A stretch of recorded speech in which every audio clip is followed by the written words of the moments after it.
तो दोस्तों video section में आपका बहुत बहुत स्वागत है। इस वीडियो हम सीखने वाले हैं डेटा वैलिडेशन। डेटा वैलिडेशन बहुत ज़रूरी है। ये हमें डेटा एंट्री करते वक्त गलतियां होने से बचाता है। तो देखिए मैं आपको एक रियल एग्जांपल से समझाता हूँ आपको। जैसे कि ये मेरा यहाँ पे मोबाइल नंबर का कॉलम है और इसमें मैं गलती से मैं जो है ना मोबाइल नंबर 8 नंबर का या फिर 11 नंबर का टाइप कर देता हूँ। तो वो चीज़ मुझे पता नहीं पड़ेगा, जल्दबाजी में टाइप करता चला जाऊंगा। लेकिन हम डेटा वैलिडेशन का यूज़ करेंगे ना, गलती से भी इसमें 8 नंबर का मोबाइल नंबर टाइप करते हैं तो यहाँ पर तुरंत मैसेज आ जाएगा, तुरंत एरर आ जाएगा। जैसे मैं इसके अंदर देखिए 6 नंबर का मोबाइल नंबर टाइप करता हूँ, इंटर प्रेस करूँगा, देखिए यहाँ पे मैसेज आ गया। देखिए अरे भाई 10 नंबर तो टाइप करो। ठीक है, तो इस तरह से हम डेटा वैलिडेशन का यूज़ करते हैं और ऐसी इंटरेस्टिंग चीज़ें इस वीडियो के अंदर सीखेंगे। तो आपको वीडियो को स्किप नहीं करना है, बड़ा ध्यान से देखना है। ओके, बस प्रैक्टिस करते रहना है आपको। तो चलिए वीडियो को शुरू करते हैं और आपको हर चीज़ को समझाते हैं। तो देखिए मैंने यहाँ पे एक सीट बना रखी है, हम इसमें डेटा एंट्री करना सीखेंगे, लेकिन इसमें इस्तेमाल हम करेंगे डेटा वैलिडेशन का। अब डेटा वैलिडेशन हमको कहाँ मिलेगा वो ज़रा देख लीजिए। तो क्या करेंगे, हम डेटा टैब के अंदर आएंगे। डेटा टैब में आपको देखिए डेटा वैलिडेशन, यहाँ से हम जो ना इस सीट के अंदर डेटा वैलिडेशन का इस्तेमाल करेंगे। अब देखिए यहाँ पे मैंने कुछ कॉलम बना रखे हैं, इन सब पे डिफरेंट तरीके से हम डेटा वैलिडेशन का यूज़ करेंगे। तो पहले हम क्या करेंगे, यहाँ पे देखिए सिटी पे हम डेटा वैलिडेशन लगाते हैं। जैसे कि आपने कभी गवर्नमेंट एग्जाम फॉर्म भरा होगा, वहाँ पर आपको सेंटर चूज़ करने का ऑप्शन आता है। तो जब आप सेंटर चूज़ करते हैं तो उसके अंदर कुछ गिने चुने सिटियों का नाम आता है, उनमें से आप सिटी को चूज़ करते हैं। तो ठीक है, इसी तरीके से हम इसके अंदर डेटा वैलिडेशन का यूज़ करके डेटा एंट्री करना सीखेंगे कि जब भी कोई इसके अंदर डेटा फिल करे और गिनी चुनी सिटी का ही डेटा यहाँ पे फिल कर पाए, मतलब उन्हीं में से सिटी चूज़ कर पाए। तो कैसे करेंगे, तो ये देखिए मैंने यहाँ साइड से 4 सिटी ले रखी हैं और मैं चाहता हूँ कि इन्हीं सिटी को इसके अंदर भर पाए और दूसरी सिटी का डेटा एंट्री नहीं कर पाए। तो हम क्या करेंगे, यहाँ पर ड्रॉप डाउन लिस्ट बना देंगे, उनमें से भी चूज़ कर सकता है और यहाँ पर हाथों से भी वो टाइप कर सकता है इन सिटियों को। इसके अलावा कोई अदर सिटी टाइप करेगा तो वो इसके अंदर नहीं भरेगी। चलिए हम प्रैक्टिकली सीखते हैं। आपको इस पूरे कॉलम को सिलेक्ट कर लेंगे, उसके बाद हम डेटा वैलिडेशन के अंदर जाएंगे। डेटा वैलिडेशन, यहाँ पे इस तरह का डायलॉग बॉक्स आता है। यहाँ सेटिंग के अंदर आप देखिए एनी वैल्यू, इसको खोलेंगे एंड इसके अंदर देखिए लिस्ट। तो दोस्तों यहाँ पे ड्रॉप डाउन लिस्ट बनाने के मैं 2 मेथड बताऊंगा, दोनों को सीख लीजिए, ये बहुत ज़रूरी है। ठीक है, तो पहला मेथड ये है कि यहाँ पर आपको उन सिटियों का नाम लिख देना है जिन सिटी को यहाँ पे आप अलाउ करना चाहते हैं। तो मैं यहाँ पर नाम लिख देता हूँ, जैसे कि मुंबई। उसके बाद कॉमा लगाएंगे, कॉमा लगा के सारी सिटियों के आपको नाम लिख देना है। मैंने यहाँ पर 4 सिटी लिख दी हैं, देन ओके पे क्लिक करेंगे। अब देखिए यहाँ पे देखिए ड्रॉप डाउन लिस्ट बन गई। ये देखिए यहाँ से भोपाल चूज़ कर पा रहा हूँ एंड आगरा चूज़ कर पा रहा हूँ। और दोस्तों यहाँ पर आप लिख भी सकते हैं जैसा कि भोपाल, बस आपको स्पेलिंग सही से लिखेंगे तभी आप जो है ना यहाँ पे भर पाएंगे। इसके अंदर कितनी सिटी आ रही हैं, 4 सिटी आ रही हैं। अब इसके अंदर मैं कोई दूसरी सिटी का नाम लिखने की कोशिश करूँगा तो मैं देखिए यहाँ पर भर नहीं पाऊँगा। जैसे कि मैं यहाँ पर लिखता हूँ दिल्ली, ये देखिए यहाँ पे तुरंत एरर मैसेज आ जाता है। तो आप इसके अंदर दूसरी सिटी नहीं भर सकते। अब जैसे कि इसके अंदर कोई और भी सिटी आपको ऐड करना है तो वो कैसे करेंगे, इसके लिए आपको डेटा वैलिडेशन में जाएंगे। दोबारा से रुकिए, पहले आपको पूरा कॉलम सेलेक्ट करना है, फिर हम डेटा वैलिडेशन के अंदर जाएंगे। अब यहाँ पर आपको जो है ना जिस सिटी को आपको ऐड करना है वो यहाँ पर कॉमा लगा के लिख दीजिए। ये देखिए इंदौर में ई नहीं लिख पाया, कॉमा यहाँ से दिल्ली, देन ओके पे क्लिक करेंगे। तो अब देखिए इसके अंदर दिल्ली भी मिल जाएगा, ये देखिए। ठीक है दोस्तों, तो इस तरह से आप जो ना ड्रॉप डाउन लिस्ट बना सकते हैं। अब दोस्तों यहाँ पे एक दूसरा तरीका बताता हूँ आपको लिस्ट बनाने का। तो अब जैसे कि साइड से देखिए मैंने यहाँ पे सिटियों के नाम लिख रखे हैं, चाहते तो आप यहाँ पे और भी सिटियों के नाम हो सकते, लेकिन मैंने यहाँ पे 4 सिटी ले रखी हैं। तो यहाँ से आप कैसे ड्रॉप डाउन लिस्ट बनाएंगे वो देख लीजिए। क्या करेंगे, यहाँ से इसको पूरे कॉलम को स्लाइड करेंगे, डेटा वैलिडेशन में जाएंगे, यहाँ से लिस्ट तो है ही, इनको हटा दीजिए। ओके, इस पर क्लिक करना है और यहाँ से इन सिटी को इस तरह सेलेक्ट कर लेंगे। तो देखिए मैंने यहाँ पर 2 सेल और ज़्यादा सेलेक्ट कर लिए। ये क्यों किए हैं वो अभी मैं समझा दूंगा। ठीक है, और ये देखिए यहाँ पर रेंज आ चुकी है। उसके बाद ओके पे क्लिक कर देंगे। अब देखिए यहाँ पर वही आने लगे, ये देखिए।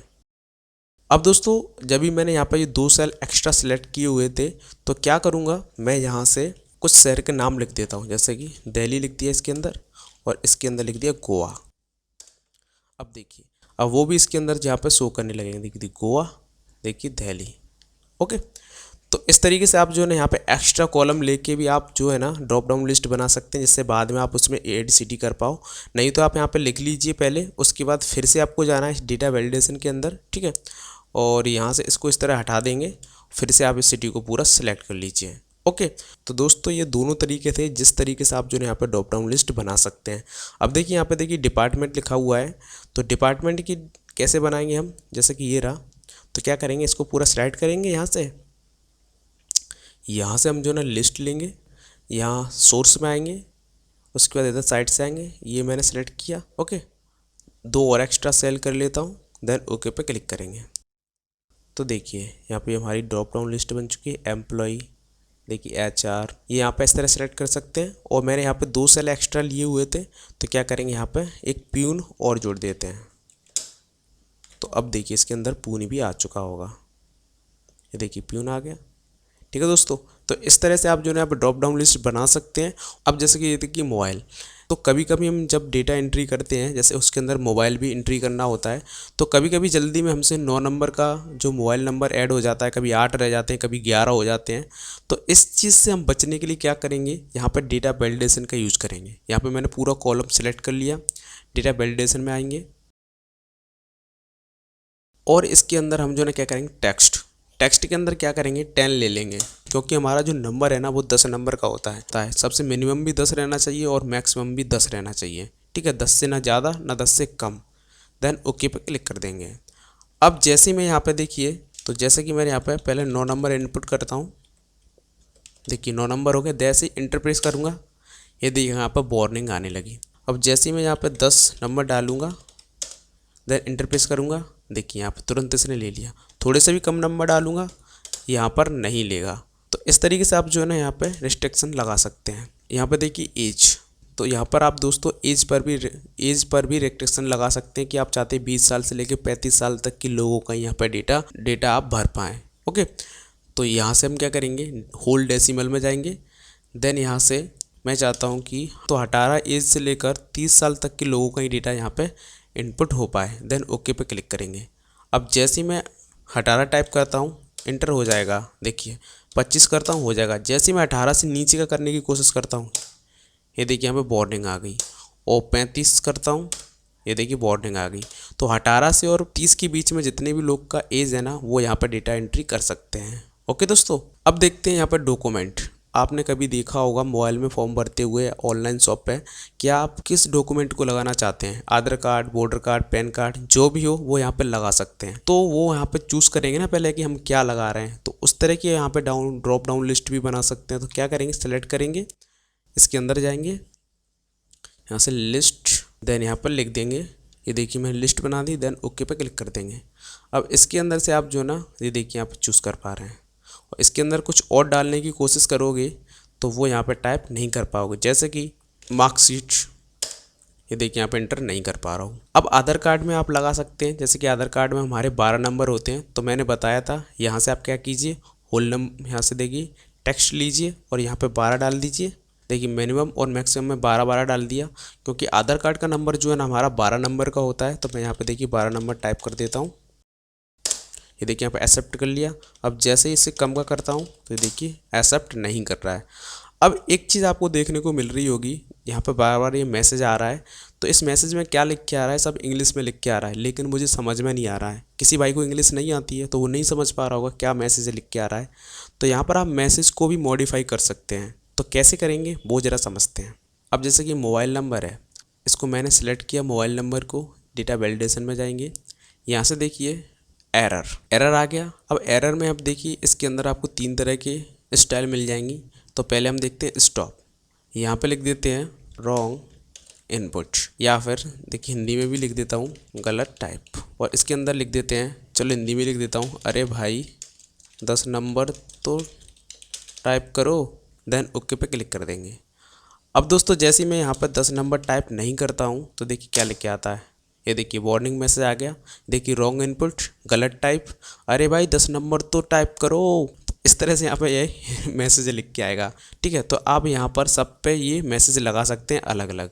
ओके, और इसके बाद हम क्या करेंगे, डेटा वैलिडेशन में फिर से जाएंगे। इसके अंदर देखिए वार्निंग सेलेक्ट किया, ओके पे क्लिक करेंगे। अब देखिए यहाँ पे क्या करूँगा, ये मैंने गलत टाइप किया, तो यहाँ पे वार्निंग आ रही है। तो ये यहाँ पे पूछ रहा है येस, इस नंबर को रखना चाहते हैं कि नहीं रखना चाहते हैं। तो मैं देखिए येस करूँगा, तो देखिए अब मैं जो ना यहाँ पे 5 नंबर का भी नंबर टाइप कर पा रहा हूँ। उससे पहले हम जो ना सिर्फ 10 नंबर का ही डेटा टाइप कर पा रहे थे। इसका यूज आप तब कर पाएंगे जब जैसे कि आपको टेलीफोन नंबर होते हैं वो तो आपके कम नंबर के होते हैं, 8 नंबर के आसपास कुछ होते हैं, तो वो जो ना आप यहाँ पे टाइप कर सकते हैं। ठीक है, ओके। अब इसके बाद देखिए इन्फॉर्मेशन में ओके करेंगे। अब यहाँ पर जैसे ही मैं कुछ गलत टाइप करता हूँ, देखिए वार्निंग मैसेज आ गया और फिर से इंटर प्रेस करूँगा, ये देखिए यहाँ पर टाइप हो चुका है। ओके, तो यहाँ पर सिर्फ एक वार्निंग आती है। अगर आप इसे टाइप करना चाहते हैं तो आप ओके पे क्लिक कीजिए, वो देखिए यहाँ पर टाइप हो चुका है। तो इस तरीके से आप जो है यहाँ पे तीनों वार्निंग का मतलब मैंने आपको बता दिया। अब जैसे कि इसके अंदर अभी इसके अंदर देखिए क्या क्या आ रहा था, ये 3 ऑप्शन आ रहे थे। ठीक है, तो क्या करूँगा मैं, इस डेटा वैलिडेशन के अंदर जाते हैं, वार्निंग पे क्लिक करते हैं। ओके, यहाँ पे लिख देते हैं गलत डॉक्यूमेंट, तो यहाँ पे लिख देते हैं ड्रॉप डाउन लिस्ट में से चूज़ करो। ठीक है, ओके पे क्लिक कर देंगे। अब जैसे कि मैं यहाँ पर कुछ और लिखने की कोशिश करता हूँ, जैसे कि मार्कशीट है मेरे पास अब इसको मैं इंटर करूँगा तो देखिए यहाँ पे वार्निंग आ रही है, ये देखिए ड्रॉप डाउन लिस्ट में से चूज़ करो, बट मुझे नहीं करना है तो क्या करेंगे, यस करेंगे। अब देखिए यहाँ पे मार्कशीट भी भर पा रहा हूँ। ठीक है दोस्तों, तो वीडियो को थोड़ा अगर समझ में नहीं आई हो तो आप जरा ध्यान से देख लेना। अब देखिए यहाँ पे डेट ऑफ बर्थ और रह गई है, तो आप यहाँ पे डेट ऑफ बर्थ पे कैसे लगाएंगे वो देख लीजिए। ये देखिए हम इसके अंदर आए और यहाँ से देखिए डेट, इसके अंदर आप जैसे देखिए start date and end date, यहाँ पे आप लिख सकते हैं जैसे कि 2001 से लेकर 2005 तक के लोगों का डेटा टाइप हो, या फिर 1995 से लेकर 2005 तक के लोगों का डेटा टाइप हो। तो यहाँ पे आप जो ना डेट डालेंगे और आप ओके पे क्लिक कर दीजिए, वो हो जाएगा। ठीक है, मैंने इतना तो समझा ही दिया है, आप कर सकते हैं। तो यहाँ पे आप टाइम भी कर सकते हैं, सुबह 9 बजे से लेके 8 बजे तक, या फिर सुबह शाम के 5 बजे से लेके रात के 12 बजे तक, जैसे कि डेटा एंट्री करते हैं लोगों की। अगर बंदा टाइम पर आया तब तो आप उसकी डेटा एंट्री कर पाएंगे या वो कर पाएगा, अगर टाइम के बाद आया तो वो डेटा एंट्री नहीं कर पाएगा। यहाँ पर भी आप रेस्ट्रिक्शन लगा सकते हैं। और इसके अंदर क्या है, डेसिमल पॉइंट है, तो आप यहाँ डेसिमल पॉइंट की ज़रूरत नहीं पड़ती है। वैसे होल नंबर भी बता दिया मैंने। ठीक है, सारी चीज़ें आपको बता दी। अब एक चीज़ और रह गई है, ये देखिए मैंने डिपार्टमेंट पे क्लिक किया, सिर्फ एक ही सेल को सिलेक्ट करना है। अब देखिए यहाँ पर DEPT लिखा हुआ है। अब ये है क्या चीज़ DEPT, मतलब कुछ लोगों को समझ में नहीं आएगी। तो यहाँ पर आप जो ना इंफॉर्मेशन यहाँ पे लिख सकते हैं इनपुट मैसेज में। क्या करेंगे, डेटा वैलिडेशन में आएंगे, यहाँ पर देखिए इनपुट में लिखेंगे, इसका यहाँ पर पूरा नाम लिख दीजिए डिपार्टमेंट, यहाँ पर एम्प्लॉय का डिपार्टमेंट टाइप करना है। ठीक है, ये मैसेज मैंने यहाँ पर टाइप कर दिया, देन ओके पे क्लिक करेंगे। जैसे ही मैं इस सेल में क्लिक करता हूँ, ये देखिए यहाँ पे मैसेज आता है, यहाँ पर एम्प्लॉय का डिपार्टमेंट टाइप करना है। ठीक है, तो इस तरह से आप जो है यहाँ पे सब पे लगा सकते हैं। अभी तो यहाँ पे आप समझ में आ रहा है कि इसके अंदर आधार कार्ड लिखना है, इसके अंदर डॉक्यूमेंट आधार कार्ड है ना, लेकिन जो चीज़ आपको समझ में नहीं आती है तब आप जो है यहाँ पे उसका यहाँ पे एक इनपुट मैसेज बना सकते हैं। ओके दोस्तों, और दोस्तों यहाँ पर सिर्फ आपको एक सेल को सिलेक्ट करके ही इनपुट मैसेज देना है। पता चलेगा आप पूरे कॉलम को कर लो तो जो ना पूरे कॉलम में इनपुट मैसेज हो जाएगा, तो ऐसे गड़बड़ हो जाएगी। ठीक है, तो दोस्तों अभी हमने इतनी सारी चीज़ें सीखी, अब थोड़ा हम प्रैक्टिकली और चीज़ें सीखते हैं जिससे आपको सारी चीज़ें क्लियर हो जाएंगी। यहाँ पे देखिए मैंने दूसरी सीट ले रखी है, और दोस्तों इन सीट पे आपको प्रैक्टिस करने के लिए मैं नीचे लिंक डिस्क्रिप्शन में दे दूंगा, तो आप जो ना वहाँ से जैसे डाउनलोड कर लेना, फिर इन पे प्रैक्टिस कर लेना। अभी देखिए यहाँ पे मैंने छोटी सी अटेंडेंस सीट बनाई है, तो अभी इस पर मैं प्रैक्टिकल बताता हूँ आपको कैसे करना है। अगर दोस्तों आपको पूरा कोर्स करना है अटेंडेंस सीट का और सैलरी सीट कैसे बनाते हैं, उन वीडियो की लिंक मैंने डिस्क्रिप्शन में दे रखी है, तो आप उन्हें देख लेना, जिससे आपको एक्सेल को सीखने और समझने में काफ़ी मदद मिलेगी। तो चलिए, तो देखिए हम यहाँ पर डेटा वैलिडेशन का क्या यूज़ करेंगे। तो मैं क्या करता हूँ, यहाँ से इसको पूरी तरह सेट करेंगे, उसके बाद हम डेटा वैलिडेशन के अंदर आएंगे। अब यहाँ से देखिए लिस्ट लिया, अब लिस्ट के अंदर आपको जो ना present, absent, sick leave, off leave, week leave, सारी चीज़ें आपको यहाँ पे इसके अंदर भर देनी है। ये देखिए यहाँ पे 4 चीज़ें ले ली, देन ओके पे क्लिक कर देंगे। अब देखिए यहाँ पे ड्रॉप डाउन लिस्ट बन चुकी है। सिर्फ मैंने इतना ही सिलेक्ट किया क्योंकि मुझे इसी के अंदर ही ड्रॉप डाउन लिस्ट बनानी थी। अब कहीं पर भी क्लिक करूँगा, ये देखिए प्रेजेंट, एब्सेंट। ठीक है, अब दोस्तों डेटा वैलिडेशन आप हर चीज़ पे लगा देते हो। अब आप चाहते हैं कि मुझे डेटा वैलिडेशन को हटाना है, तो इसको हटाएंगे कैसे, इस सिर्फ एक कॉलम पे हटाना है आपको, तो उसको पूरा सेलेक्ट कीजिए, देन डेटा वैलिडेशन पे क्लिक कीजिए और यहाँ से क्लियर ऑल पे क्लिक कर दीजिए, देन ओके पे क्लिक करेंगे। तो देखिए इसके अंदर से हट चुका है। देखिए अब यहाँ पर ड्रॉप डाउन लिस्ट नहीं आ रही है। अगर आपको पूरे में से हटाना है एक साथ, तो क्या करेंगे, सर पूरा सिलेक्ट करेंगे, डेटा वैलिडेशन में जाएंगे, यहाँ पे इस तरह का मैसेज आएगा, उस पर ओके पे क्लिक करेंगे, यहाँ से क्लियर ऑल, देन ओके पे क्लिक करेंगे। अब इस तरह से आप जो है ना सब पे से एक साथ डेटा वैलिडेशन हटा सकते हैं। तो दोस्तों ये हमारा होगा डेटा वैलिडेशन। और दोस्तों अगर कोई भी डाउट हो तो कमेंट करना। तो चलिए अब मिलते हैं हम नेक्स्ट वीडियो के अंदर, जिसमें हम कुछ इंटरेस्टिंग चीज़ सीखेंगे। तो जय हिंद, जय भारत।